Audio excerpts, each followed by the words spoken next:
Não era para ser nada demais. Mais um daqueles programas de debate disfarçado de entretenimento, com uma plateia barulhenta e um humorista no comando. Todo mundo sabia como funcionava. O convidado da vez era Nicolas Ferreira, um político jovem que, gostando dele ou não, tinha uma base forte e sabia como se comunicar.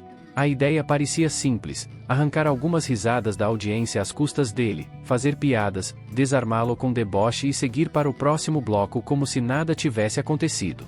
Mas, naquela noite, o jogo virou de um jeito que ninguém esperava. Fábio Porchat começou a conversa no tom de sempre, aquele misto de ironia e leveza que fazia parecer que estava apenas brincando. Só que quem prestava atenção via que as palavras tinham um peso maior. Ele insinuava que Nicolas só fazia barulho, que não tinha preparo, que era apenas um fenômeno das redes sociais e não um político sério. A plateia ria no momento certo, como se estivesse ensaiada para reagir à menor provocação. O clima era de show, não de debate. Mas Nicolas não caiu na armadilha. Ele ouviu tudo sem interromper, sem demonstrar desconforto, sem cair na tentação de rebater no calor do momento. Quando chegou sua vez de falar, a mudança de tom foi instantânea. Sem elevar a voz, sem se exaltar, ele desmontou a cena toda com um simples comentário: o problema é que o humor hoje em dia só serve para ridicularizar quem pensa diferente. Se fosse ao contrário, você aguentaria? A plateia, que até então ria sem parar, ficou em silêncio. Não era a resposta esperada. Fábio tentou seguir com as piadas, mas agora havia algo diferente no ar. Nicolas não parou ali. Com a mesma tranquilidade, apontou algo que muita gente pensa, mas poucos dizem em público: o humor mainstream no Brasil tem lado, e esse lado raramente é questionado. Ele perguntou por que sempre são os mesmos alvos, por que certos temas são proibidos, por que nunca se vê um humorista grande zombando de políticos progressistas com o mesmo entusiasmo que fazem com os conservadores. Fábio, que normalmente tinha resposta para tudo, hesitou por um segundo. E esse segundo foi suficiente para mudar toda a dinâmica da conversa. A tentativa de recuperar o controle foi visível. Fábio jogou para a plateia, tentou rir da situação, mas o riso já não vinha tão fácil. Nicolas, agora mais confiante, continuou pressionando: se a mídia fosse realmente imparcial, você acha que eu estaria aqui como alvo, e não como apresentador? O silêncio na plateia foi quebrado por alguns aplausos dispersos. Isso não estava no roteiro. Fábio tentou retomar o controle com mais uma piada, mas dessa vez o riso veio forçado. Ele fez um comentário sobre como Nicolas exagerava ao falar de censura, dizendo que ele tinha milhões de seguidores e sempre estava na mídia. Mas Nicolas já esperava essa argumentação. Com calma, rebateu dizendo que a censura moderna não era explícita, não envolvia prisões ou proibições diretas, mas sim uma deslegitimação sistemática. Explicou que, quando alguém conservador ganhava relevância, vinha uma campanha coordenada para ridicularizar, desmonetizar ou simplesmente associá-lo a algo negativo. O que acontece quando alguém de direita cresce? Chamam de extremista. Mas e quando um progressista faz algo parecido? Chamam de resistência, ele concluiu, olhando diretamente para Fábio. Dessa vez, a reação do público foi dividida. Algumas pessoas ainda riram, mas outras pareciam hesitantes, como se estivessem percebendo algo que antes não notavam. Fábio cruzou os braços, tentando pensar rápido. Ele sabia que precisava virar o jogo, mas qualquer resposta superficial poderia soar como confirmação do que Nicolas dizia. Então, optou por jogar a responsabilidade para ele. Se você acha que a mídia é tão enviesada assim, por que você está aqui agora, falando para tanta gente? Nicolas sorriu de canto. Porque vocês acham que eu sou um alvo fácil. Mas talvez hoje tenham percebido que não sou. A essa altura, a plateia já não reagia de forma tão automática. O clima tinha mudado completamente. Fábio, que começara com o domínio total da conversa, agora estava claramente desconfortável.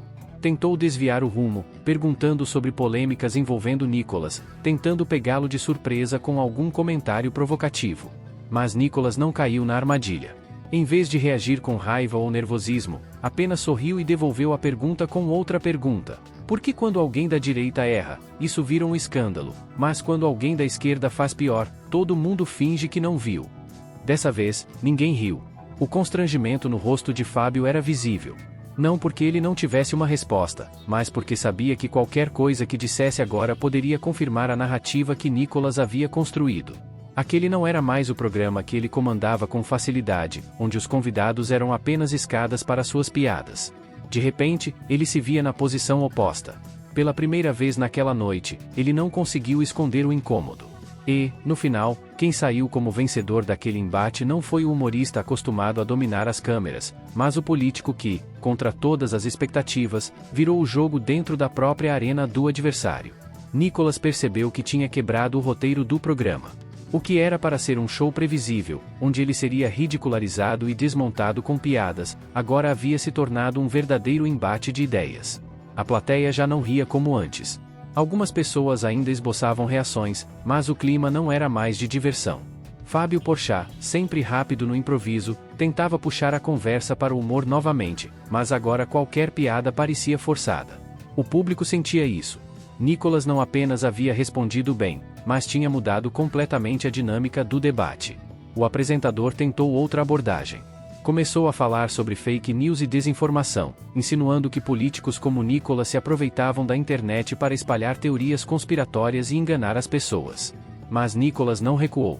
Ele reconheceu que a desinformação era um problema, mas deixou claro que não era exclusividade da direita. Citou casos em que a grande mídia espalhou informações falsas para favorecer um lado político, e mesmo depois de desmentidas, nunca houve retratação proporcional. Se você erra, você é cancelado. Se a mídia erra, ela simplesmente finge que nada aconteceu, disse, olhando diretamente para Fábio. Dessa vez, até parte da plateia que antes ria pareceu concordar. Alguns acenaram com a cabeça, outros murmuraram entre si. Fábio tentou rebater, dizendo que o jornalismo sério apura os fatos antes de publicar. Mas Nicolas foi rápido. Então me diz, quantas fake news já publicaram sobre mim ou sobre pessoas que pensam como eu? E quantas vezes vocês sentaram aqui para pedir desculpa depois? O silêncio foi instantâneo. Fábio abriu a boca para responder, mas percebeu que qualquer coisa que dissesse poderia piorar sua situação. O apresentador, agora claramente desconfortável, tentou mudar o rumo da conversa mais uma vez. Perguntou se Nicolas se considerava vítima da mídia. Mas Nicolas apenas riu. Eu não sou vítima de nada. Eu só aprendi a jogar o jogo que vocês criaram. Essa frase teve um impacto forte. Não era uma lamentação, não era um pedido de desculpas. Era apenas um fato, e todo mundo ali sabia disso. O humorista já não estava mais no controle da narrativa. A essa altura, o público não sabia como reagir. Parte da plateia ainda estava do lado de Fábio, mas muitos ali tinham percebido algo diferente. Nicolas não tinha sido derrotado, nem ridicularizado. Pelo contrário, ele tinha usado o próprio espaço do programa para expor as contradições da mídia e do meio artístico. O riso que antes era uma arma contra ele agora parecia um escudo quebrado. E foi nesse momento que Fábio percebeu que a melhor saída era encerrar o assunto antes que a situação ficasse ainda pior para ele. Fábio respirou fundo e tentou encerrar a conversa com uma piada final, mas dessa vez, o riso não veio. O público já não estava mais na mesma sintonia de antes. Algumas pessoas ainda o apoiavam, mas muitas pareciam refletir sobre o que tinham acabado de ouvir. Nicolas, por sua vez, manteve a postura tranquila, sem precisar se exaltar ou atacar diretamente. Ele apenas mostrou, com fatos e exemplos, que o humor e a mídia muitas vezes funcionavam como uma ferramenta política disfarçada de entretenimento. O silêncio no estúdio era algo que raramente acontecia. Normalmente, Fábio dominava seus convidados com facilidade, fazendo-os tropeçar em suas próprias palavras ou se tornando o centro das atenções com piadas bem colocadas. Mas dessa vez, era diferente. Nicolas não só respondeu a tudo com calma, como também virou o jogo contra o apresentador. As expressões na plateia mostravam que, independentemente do que achassem do deputado, ele tinha feito um ponto válido. O programa seguiu para a próxima pauta, mas era evidente que algo tinha mudado. Fábio não parecia mais tão confortável, e Nicolas, ao contrário do que muitos esperavam, não saiu dali como um alvo fácil para memes ou cortes ridicularizando suas falas. Pelo contrário, ele tinha conseguido transformar o que deveria ser um momento embaraçoso para ele em uma oportunidade para expor suas ideias de forma direta e impactante. Nos bastidores, alguns membros da produção comentavam sobre o clima estranho que ficou no ar. O debate tinha sido diferente do que imaginavam. A ideia era que Nicolas fosse apenas mais um político conservador que cairia na armadilha do humor, mas o resultado foi outro. Fábio, conhecido por sua inteligência rápida e domínio de palco, dessa vez encontrou alguém que não só estava preparado, mas que também soube jogar no mesmo nível, sem se deixar levar pelas provocações.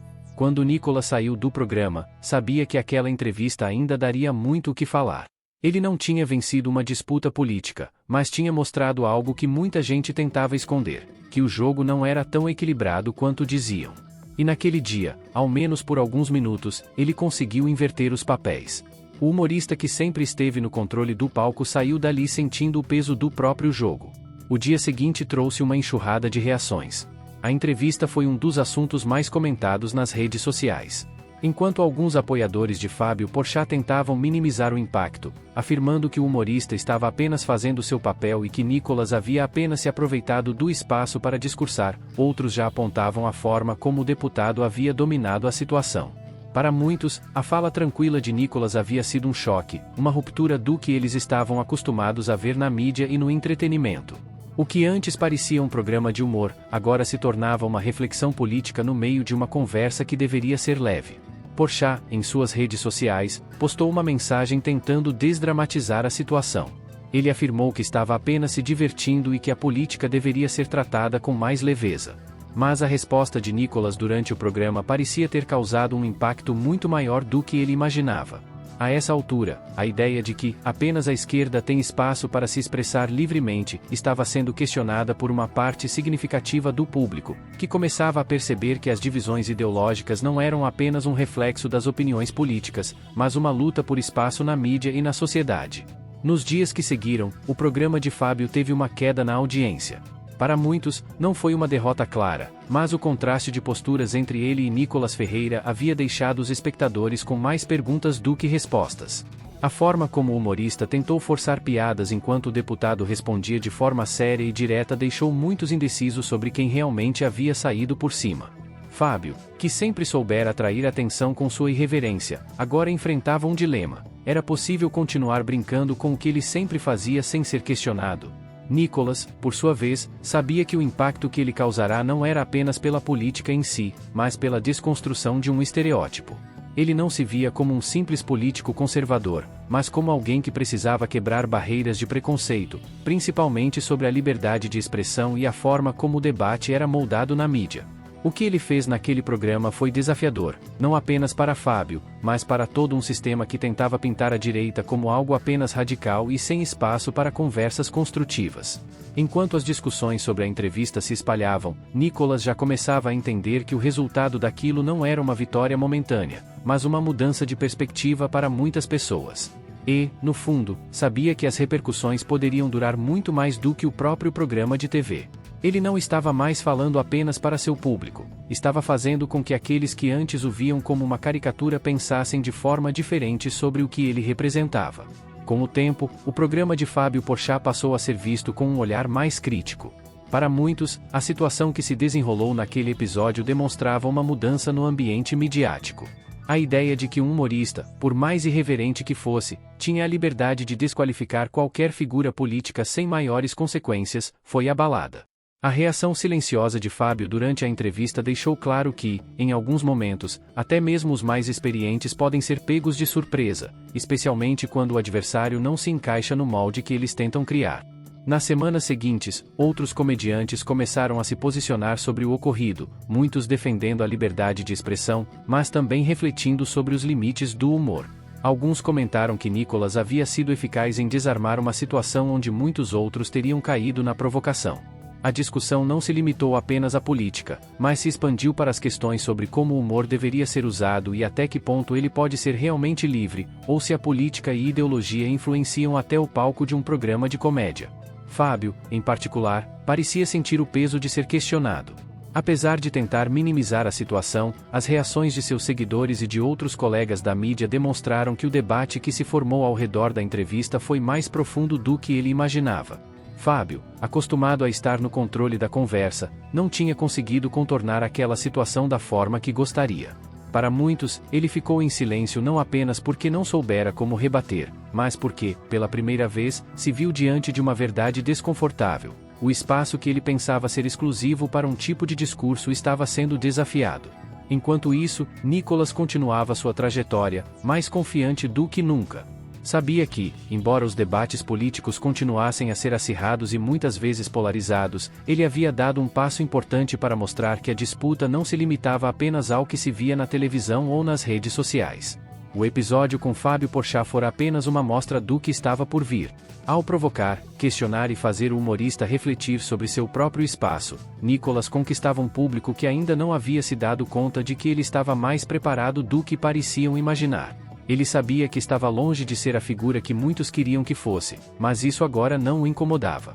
Ao contrário, a partir daquele momento, ele se sentia mais confortável em seu papel, não apenas como político, mas como alguém disposto a desafiar narrativas. Não era apenas sobre vencer um debate ao vivo, mas sobre transformar percepções e abrir espaço para quem, por muito tempo, foi marginalizado nas conversas que aconteciam em estúdios de TV e nos corredores dos grandes meios de comunicação. Nos dias que seguiram, a repercussão da entrevista ainda era forte. Em muitos debates e discussões nas redes sociais, o episódio foi citado como um marco. As reações estavam divididas, mas uma coisa era certa: o humor, até então visto como uma ferramenta quase imbatível para a esquerda, agora tinha sido colocado em xeque. Nicolas Ferreira não era apenas um deputado, ele se tornava, aos olhos de muitos, uma figura que sabia como usar o palco a seu favor. Para alguns, ele havia se tornado um símbolo da resistência à dominação ideológica de certos segmentos da mídia e do entretenimento. O grande público começou a perceber que, mesmo nas conversas mais leves, como aquelas em que os humoristas dominam os holofotes, a política estava sempre por trás das palavras. Muitos começaram a questionar até que ponto o espaço de expressão de ideias era realmente democrático quando as críticas eram apenas direcionadas a um lado, e o outro lado, muitas vezes, ficava à margem. A ironia disso tudo é que, ao tentar ridicularizar alguém como Nicolas Ferreira, Fábio Porchat acabou se tornando parte da narrativa que questionava a imparcialidade do humor na mídia. Era como se ele tivesse dado o pontapé inicial para um debate que, até então, era considerado tabu. Fábio, ao tentar se esquivar e minimizar a situação, acabou mostrando que talvez ele não estivesse preparado para lidar com esse tipo de reação. Para alguém que havia sido tão hábil em construir sua imagem como um comediante irreverente, aquela entrevista foi um confronto direto com algo que ele não conseguiu prever: a seriedade com que algumas questões políticas eram tratadas, mesmo em um programa de entretenimento. Isso gerou uma mudança no discurso de outros comediantes e influenciadores, que, até então, se alinhavam em um pensamento único e frequentemente criticavam figuras da direita, sem questionar o impacto de suas piadas. Enquanto isso, Nicolas, mesmo ciente das críticas que viriam, sabia que não perderá o foco. Ele sempre acreditou que era preciso enfrentar as adversidades de frente, e aquele momento foi um reflexo disso. Mais do que vencer um debate, ele queria mostrar que a política não deveria ser tratada com desdém, principalmente quando se tratava de temas que impactavam milhões de pessoas. Ele se tornou um exemplo para outros conservadores, que se viam muitas vezes silenciados ou ridicularizados pelos grandes meios de comunicação. Nicolas soubera, naquele dia, transformar um simples programa de TV em uma plataforma de resistência à narrativa dominante. O que aconteceu naquele dia não se tratou apenas de um debate entre duas figuras públicas. Foi um confronto de ideologias, de formas de encarar a liberdade de expressão e de refletir sobre os espaços que se abrem ou se fecham para determinadas ideias. Fábio Porchat e Nicolas Ferreira representavam dois mundos distintos, mas naquele momento, o humorista se viu encurralado pela própria proposta que havia idealizado, um palco onde ele, e apenas ele, detinha o controle da narrativa. E ao tentar fazer piada com algo mais sério, acabou perdendo o equilíbrio e deixando o deputado brilhar. O legado daquele episódio não se limitou ao que foi dito durante a entrevista, mas ao debate que se estendeu para além dela. A cada novo comentário, a cada nova postagem, o impacto foi se alastrando. Para muitos, a entrevista de Fábio Porchat com Nicolas Ferreira não foi apenas um episódio de TV, mas um marco na forma como as discussões políticas e sociais seriam tratadas dali em diante. E, por mais que as piadas continuassem, havia uma nova percepção sendo formada. Talvez, afinal, o humor tivesse um limite quando se tratava de deslegitimar um lado da política, e quem estava na linha de frente para desafiar esse status quo não era mais apenas um humorista, mas alguém disposto a se manter firme diante do preconceito e da ridicularização. Ao final de tudo, a reflexão que ficou foi simples, mas poderosa. É possível que os espaços de debate, principalmente os que envolvem humor e entretenimento, estejam mais fechados do que imaginamos. E ao tentar manter o controle absoluto sobre eles, acabamos esquecendo que o verdadeiro poder está em dar voz àqueles que foram calados por tanto tempo. Talvez, naquele confronto, a verdadeira vitória não tenha sido de quem conseguiu dar a piada mais engraçada ou a resposta mais afiada. A vitória foi de quem teve coragem de se posicionar sem medo